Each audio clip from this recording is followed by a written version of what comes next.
Muy buenas tardes, son las 5:30, una hora menos en Canarias. Comienza la rueda de prensa con los datos sanitarios actualizados al día de hoy del director del Centro de Coordinación de Alertas y Emergencias Sanitarias, el doctor Fernando Simón. Buenas tardes. Hola, muy buenas tardes a todos. Bueno, los datos de hoy se siguen con esta buena tendencia que hemos visto en los últimos días, sobre todo ayer, que vimos un descenso muy importante, casos por debajo de los 300. Hoy seguimos con casos por debajo de los 300, se han notificado 295 casos nuevos, pero sí que tenemos alguna información más detallada por estas modificaciones que ha habido en los sistemas de vigilancia que hemos comentado en estos días pasados. Sabemos que de esos 195 personas diagnosticadas ayer son solamente alrededor de 17 en las comunidades autónomas que aportan ya la vigilancia o los datos a través del sistema nuevo de notificación. Quedan solamente 4 comunidades autónomas por aportar esta información individualizada.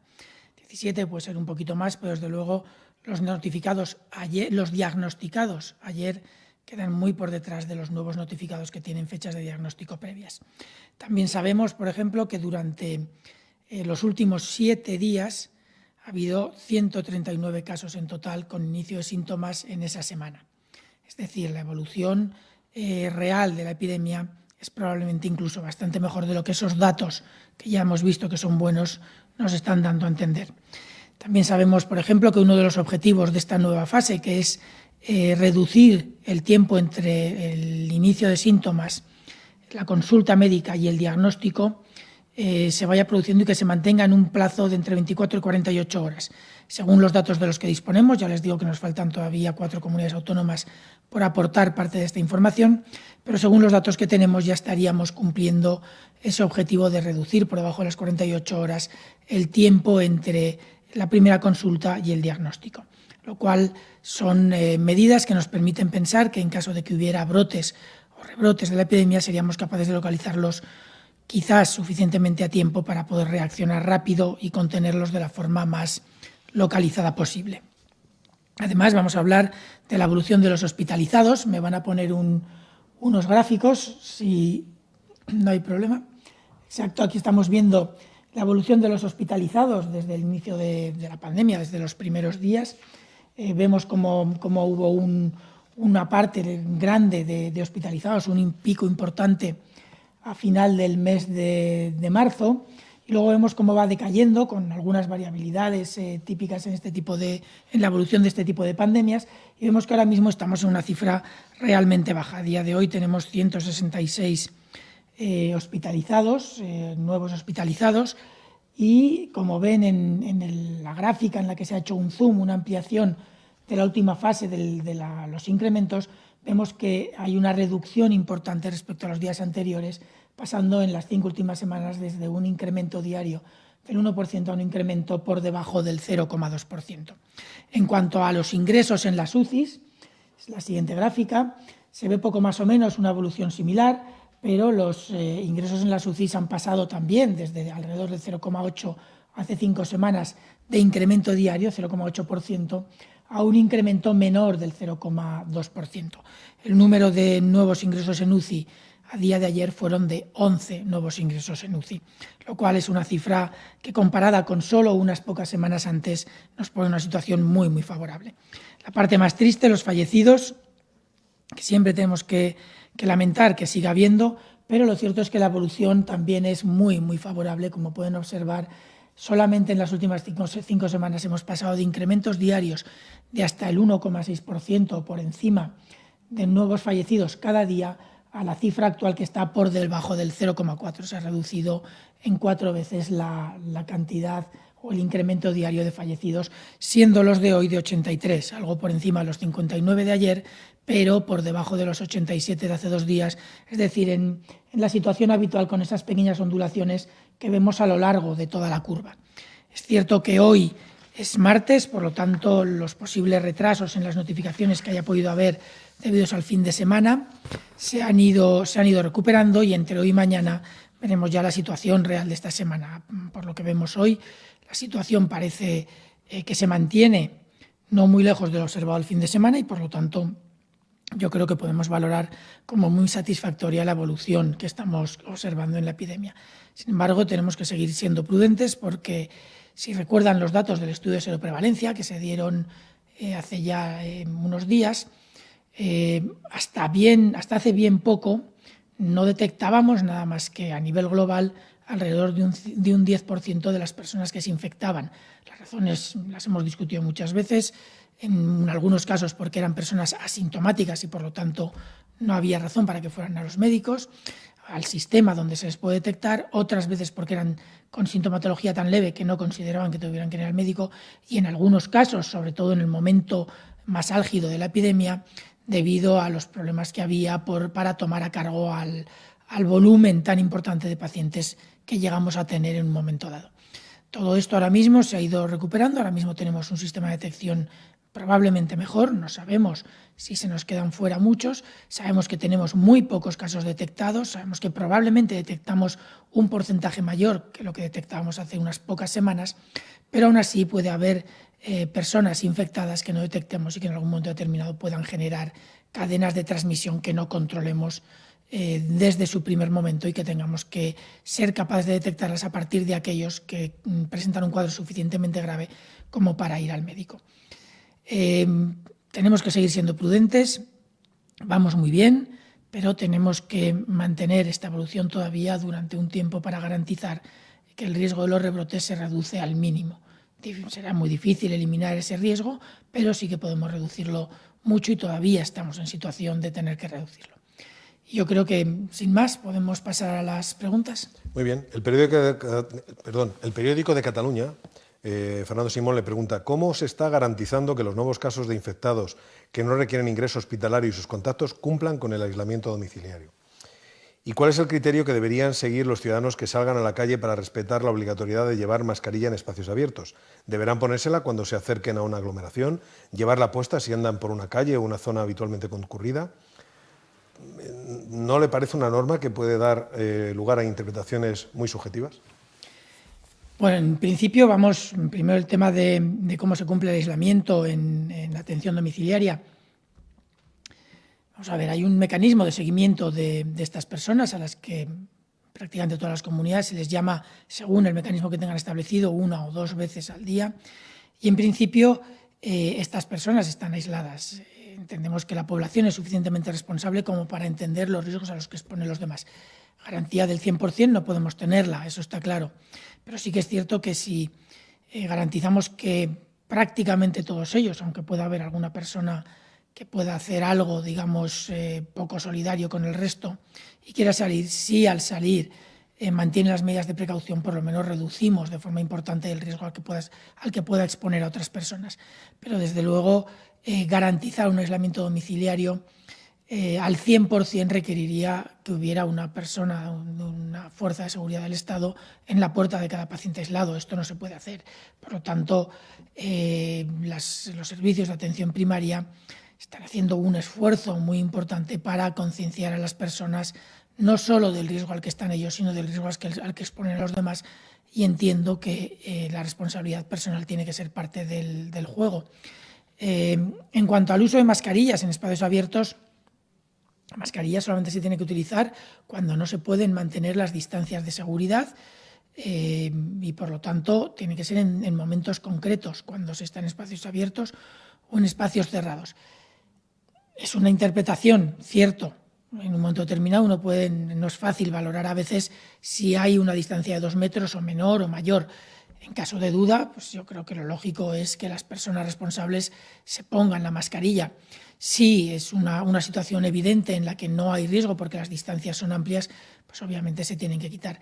La idea principal es que la gente se dé cuenta de la importancia de utilizar las mascarillas cuando hay riesgo de exponer a otros a una posible infección, o aquellos que son especialmente vulnerables cuando ellos se pueden exponer a una posible infección. Por lo tanto, es importante, primer paso a dar, que es salir de casa con la mascarilla. Y a partir de ahí hay que valorar las situaciones.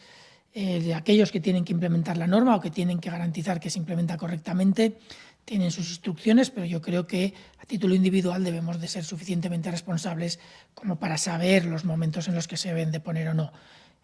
Por supuesto que darse un paseo por el campo una persona sola, sin nadie a su alrededor, es obvio que es muy fácil hacer esa distinción. Cuando uno está en una ciudad muy poblada y en un momento determinado del día, por las franjas horarias, puede haber mucha más gente en las calles, es cuando puede suscitar más dificultades para interpretar la norma. Pero yo creo que la norma no es muy complicada, son garantizar una distancia de alrededor de 2 metros. Si, lógicamente, cuando uno está en la calle ve que eso no se puede garantizar, se pone la mascarilla y ya está. Yo no creo que tengamos que explicar mucho más a la población española, está muy por encima de ese nivel de comprensión. Cambio 16 le pregunta qué podría significar desde el punto de vista sanitario que el estado de alarma se aplicase por zonas. El estado de alarma en sí, bueno, yo no, si les digo la verdad, yo no me he leído nunca los textos legales que definen el estado de alarma. Pero el estado de alarma, según mi entendimiento, es una herramienta para poder aplicar normas que de otra manera, por nuestras leyes, nuestro background, nuestro contexto legal, no se podrían aplicar, pero que en un momento determinado, por interés general, por interés, en este caso sanitario, o por otros intereses, puede ser importante el poder aplicarlas. Y es lo que ampara el que se puedan aplicar, por ejemplo, algunas restricciones a la movilidad de las personas. Es una herramienta. El estado de alarma se puede decretar para aplicar algunas normas o en algún momento determinado para reducirlas o para tenerlo solo en caso de que se produzcan situaciones particulares. ¿Que se puede aplicar por zonas?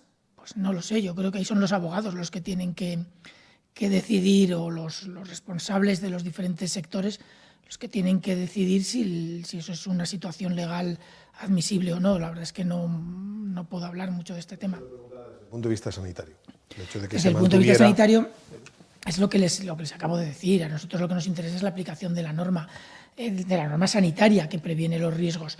Si la situación es un problema en una zona concreta y deja de serlo en el resto, yo entiendo que se tendrán que buscar mecanismos para aplicar la norma en ese lugar.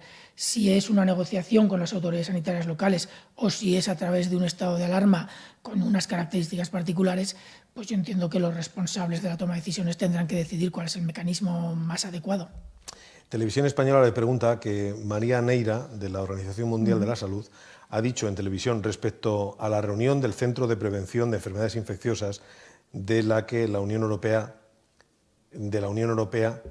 que subestimó a finales de febrero la capacidad que tenía el virus para hacer daño y que usted estaba en aquella reunión, si comparte el análisis. Si no me equivoco, la reunión de la que hablan fue una reunión que tuvimos en Estocolmo el 18 y 19 de febrero. Esta reunión, creo que fue en esas fechas, esta reunión es una reunión periódica que mantiene el Consejo Asesor del Centro Europeo de Control de Enfermedades, del que yo tengo el honor de formar parte, junto con otra persona del Ministerio de Sanidad, del Instituto de Salud Carlos III, en el que participamos alternativamente.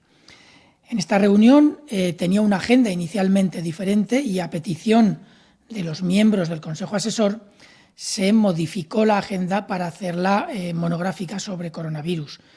Yo creo que ya eso indica que subestimar, no se subestimó mucho el riesgo en aquella reunión. En esa reunión se estuvieron discutiendo todos los aspectos relacionados con la evolución de la epidemia en China, que es donde en aquel momento había una transmisión real del virus, había ya algunos otros países afectados alrededor y había algunos casos importados en países más alejados del sureste asiático y de Europa incluso. En aquella reunión se estuvo hablando tanto de las capacidades del virus, de aspectos relacionados con el virus, aspectos relacionados con las medidas de salud pública que pudieran ser aplicables, aspectos relacionados con medidas de movilidad de las personas y de los mecanismos de detección sobre qué personas se debían hacer los análisis y las pruebas en caso de viajeros. Se habló también, si no recuerdo mal, de los recursos disponibles a nivel de la Unión Europea y el impacto que estaba teniendo en los países de la Unión Europea el cierre de las exportaciones desde China, porque en aquel momento estaban en el periodo álgido de su epidemia y bloquearon las exportaciones porque tenían ellos necesidad del uso de todos los recursos y algunos otros aspectos relacionados. En aquella reunión Si yo recuerdo bien, en ningún momento se subestimó el riesgo, se valoró el riesgo existente en aquel momento.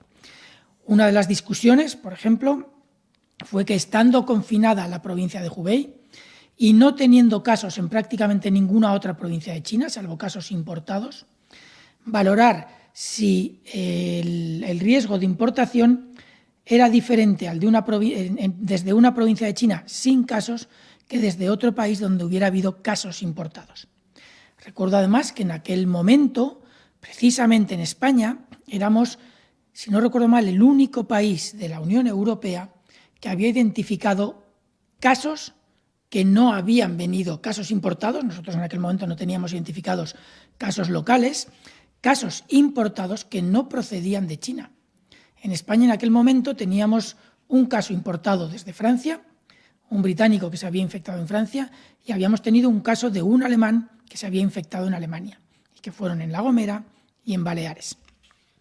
Obviamente, una de las discusiones que hubo fue si el riesgo de importación no era únicamente de China, cómo podíamos manejar y gestionar los diferentes riesgos asociados a otros países e incluso dentro de la Unión Europea, donde se establece el espacio Schengen, y por lo tanto el control de los viajeros en el espacio Schengen es mucho más complicado que cuando provienen del exterior.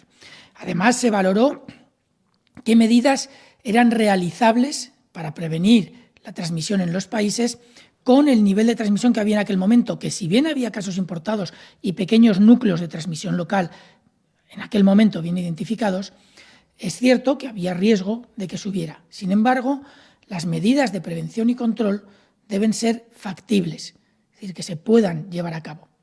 En una situación en la que la exportación de materias que en aquel momento prácticamente solamente se producían en China, por ejemplo, las mascarillas quirúrgicas, generaba un importante problema para todos los países europeos a la hora de dar recomendaciones de uso de un equipamiento que apenas estaba disponible en prácticamente todo el entorno europeo. Y creo que todos hemos vivido luego la situación en la que nos puso esta restricción de exportación de China, que entiendo que ante la necesidad que tenían ellos, la hicieran como después han hecho otros países con otros materiales, incluidos, por ejemplo, aquellos que producían pruebas diagnósticas de PCR o reactivos relacionados con el diagnóstico de los pacientes. Por lo tanto, lo que se valoraba no era cuánto era el riesgo, ya lo conocíamos, llevábamos estudiando este virus, es verdad que no demasiado tiempo, pero sí desde finales de diciembre y primeros de enero hasta ese momento, ahora estábamos ya a mediados de febrero, sino cuáles eran las medidas, no las que nos gustaría tener, sino las que podíamos utilizar. Y además, cómo debíamos valorar de forma conjunta los riesgos que provenían de fuera de Europa. Hubo muchas discusiones, hubo muchas explicaciones de todos los países de su situación, de lo que estaban aplicando, de sus capacidades concretas.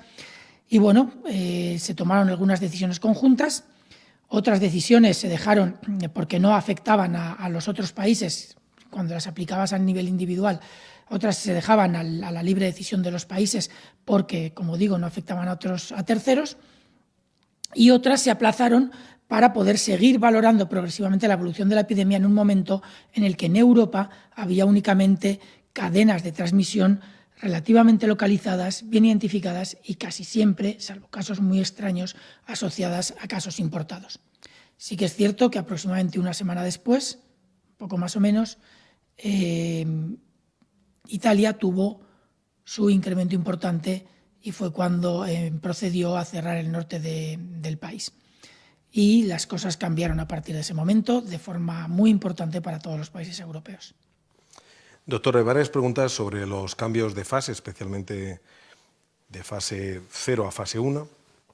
Se los planteo. Por ejemplo, Leco pregunta sobre el Colegio de Médicos de Madrid, que dice que la atención primaria no está preparada en Madrid para un rebrote, y hay otros testimonios que alertan de que los refuerzos prometidos por la CAM siguen sin llegar.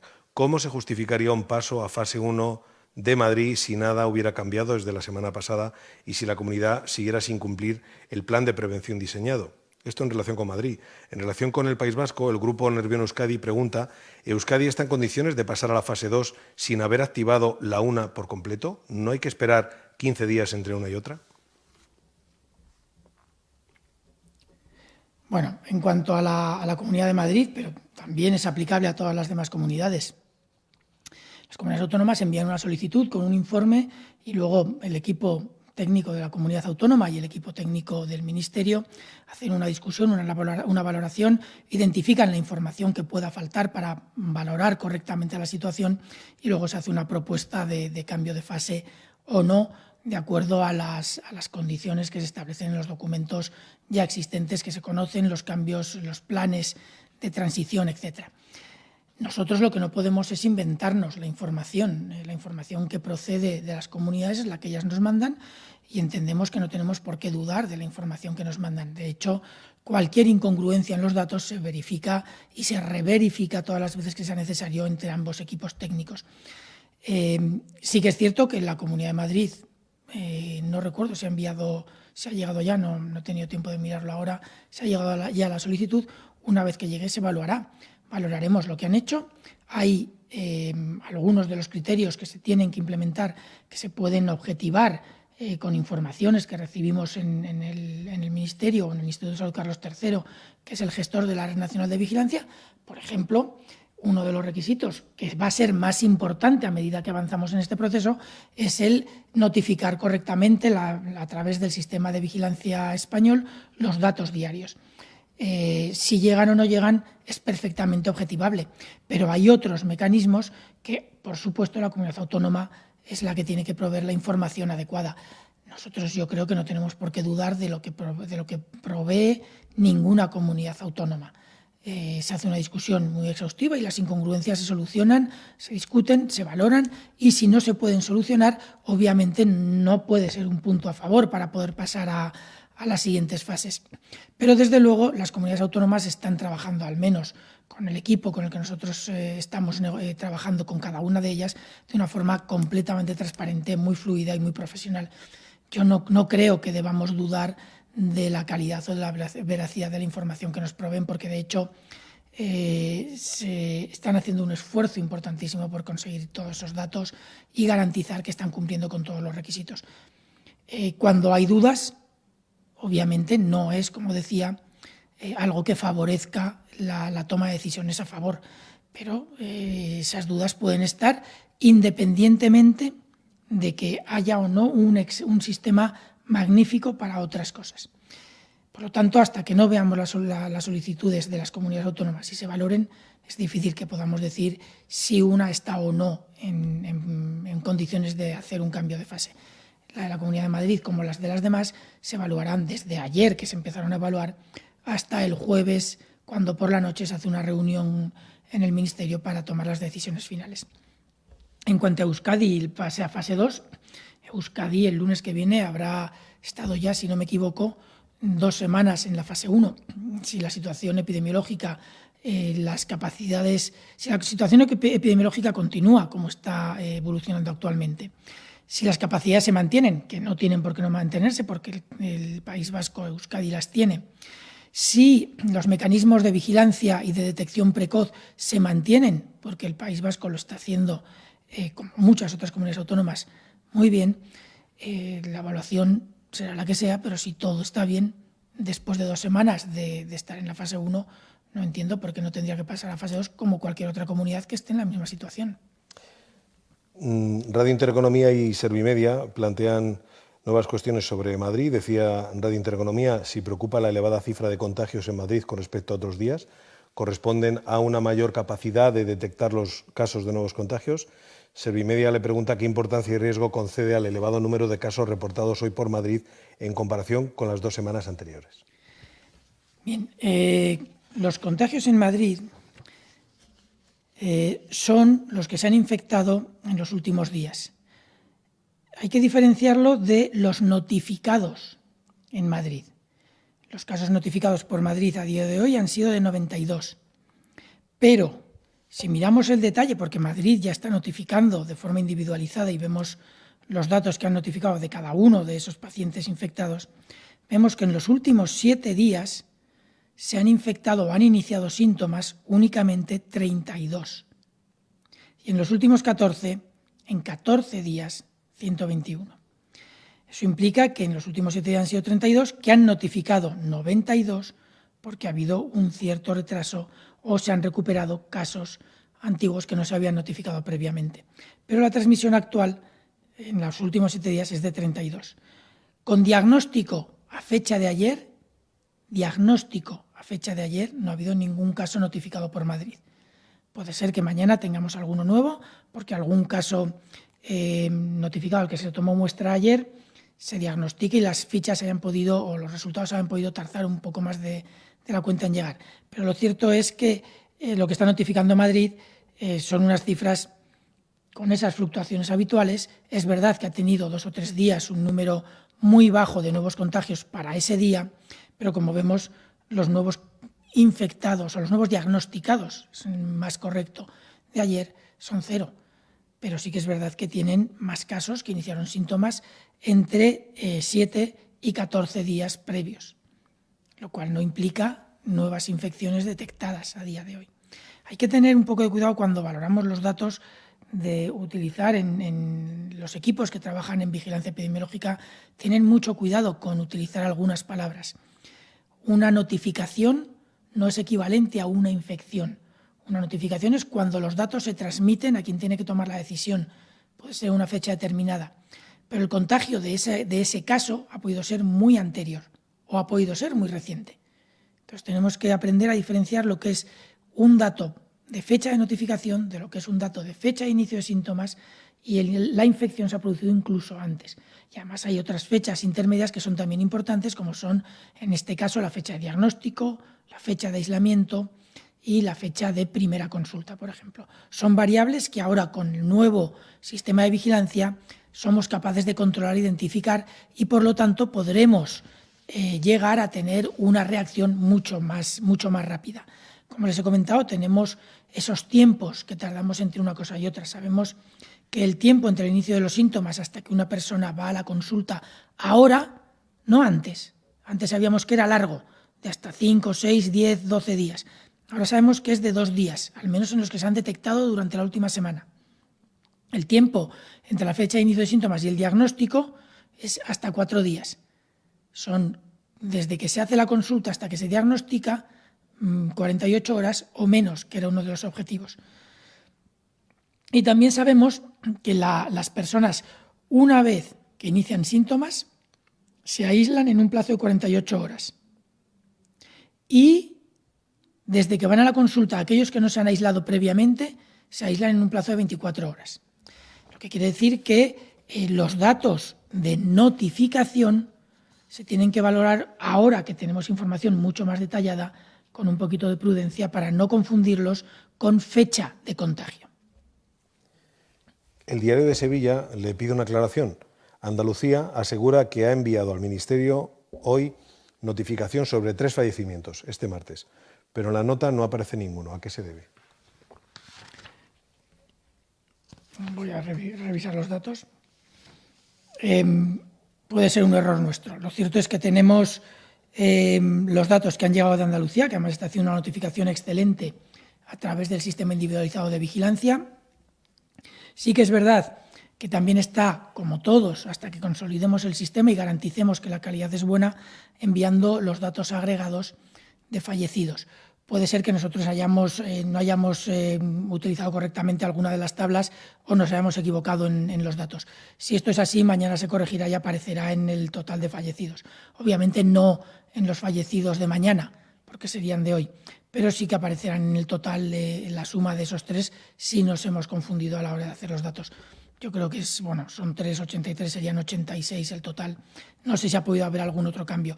El problema que tenemos ahora mismo es que, como estamos haciendo la doble notificación con el sistema habitual y con el nuevo sistema para garantizar que no hay grandes discrepancias, lo cierto es que estamos haciendo análisis de muchísima información al mismo tiempo y en algún momento podemos cometer un error que quizás sea esto. No lo sé, tendré que verificarlo ahora cuando vuelva a la oficina, porque yo no he podido hablar con Andalucía. Hemos terminado el informe, lo he cogido, me he venido rápido y no he podido hablar con Andalucía, pero si lo han dicho, pues es posible que tengan razón.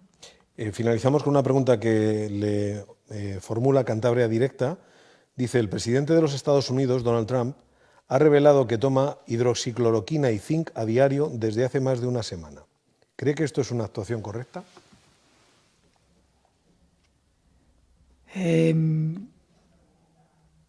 Yo creo que lo que puedo hablar es de si es una actuación eficaz, que la corrección o no es una cuestión un poco más moral o menos moral, no lo sé. La hidroxicloroquina se ha demostrado en algunos estudios que puede reducir hasta cierto punto el riesgo de infección. Las personas que han pasado la enfermedad en principio no tiene ningún sentido que la utilicen, pero se ha demostrado en algunos sitios que puede reducir, no de forma importante, pero sí que puede reducir algo el riesgo de infección y puede favorecer en algunos casos la evolución. El zinc no lo sé, si soy honesto, no sé qué efecto tiene el zinc en el coronavirus ni en la gravedad o no de aquellos que se puedan infectar. Sí que es cierto que la hidroxicloroquina durante algún periodo hubo también problemas de abastecimiento por la misma razón que el resto de los productos. La materia prima para producir la hidroxicloroquina se produce casi toda en China.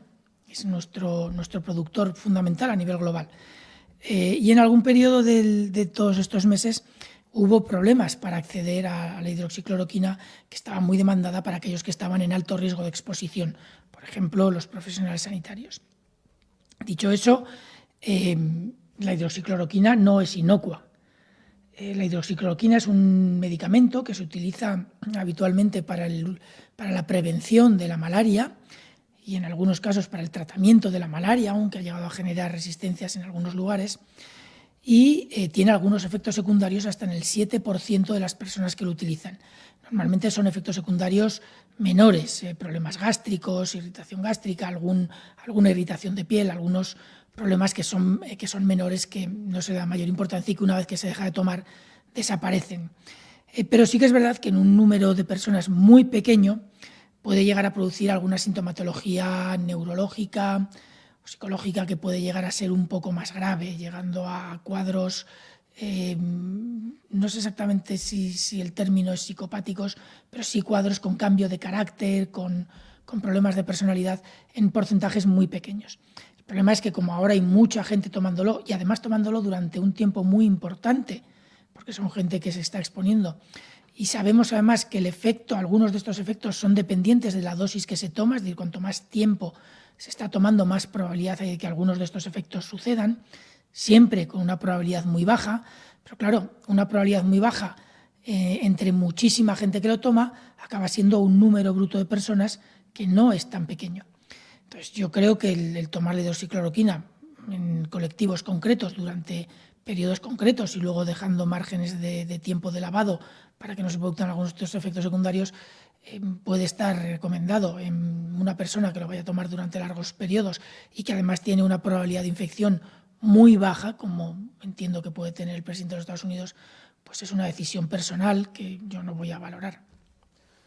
Doctor, pues muchísimas gracias por su comparecencia y gracias a los medios por formular sus preguntas. Buenas tardes.